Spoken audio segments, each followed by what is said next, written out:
தமிழ்நாட்டில் இப்ப புதுவிதமான ஸ்கேம் அரங்கேற தொடங்கியிருக்கு. உங்களோட வீட்டுக்கே ஒரு டூப்ளிகேட் ஏடிஎம் கார்டை அனுப்பி அதன் மூலமா உங்ககிட்ட இருந்து ஓடிபியை வாங்கி ஏமாற்றக்கூடிய முறை இப்ப புதுசா தொடங்கியிருக்காங்க. அது எப்படி நடக்கும் அப்படின்னு பாத்தீங்க அப்படின்னா, உங்க வீட்டுக்கு பேங்க்ல இருந்து அனுப்புற மாதிரி ஒரு ஏடிஎம் கார்டு அனுப்புவாங்க. உங்களுக்கு ரிசீவ் பண்ண ஒரு சில நிமிடங்கள்லயே, ஒரு சில மணி நேரங்கள்லயே உங்களுடைய எந்த எண்ணன்னு தெரியாம ஒரு சம்பந்தமே இல்லாத ஒரு நம்பர்ல இருந்து உங்களுக்கு கால் வரும். அவர் உங்களோட நேம், உங்களோட போன் நம்பர், உங்களோட அட்ரஸ் எல்லாத்தையுமே கிளியரா அவர் தெரிஞ்ச மாதிரி ரொம்ப பேங்க் ஆஃபீஸ்ல இருந்து பேசுற மாதிரி வெரிஃபை பண்ணுவாரு. ஆனா அதெல்லாம் நம்பிட்டு, சார் உங்களுக்கு ஒரு ஓடிபி வரும், அது நீங்க கொடுத்தாதான் இந்த புது ஏடிஎம் கார்டு ஆக்டிவேட் ஆகும், இல்ல அப்படின்னா உங்களுடைய பழைய ஏடிஎம் கார்டு டீஆக்டிவேட் ஆயிடும், புது ஏடிஎம் கார்டு உங்களால் யூஸ் பண்ண முடியாது அப்படின்னு சொல்லிட்டு உங்களை ஒரு அச்சுறுத்தலுக்கு உள்ளாக்குவாரு.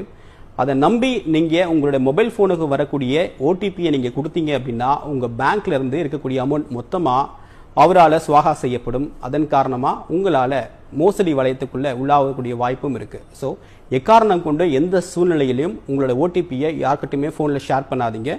இப்ப நடக்க ஆரம்பிச்சிருக்க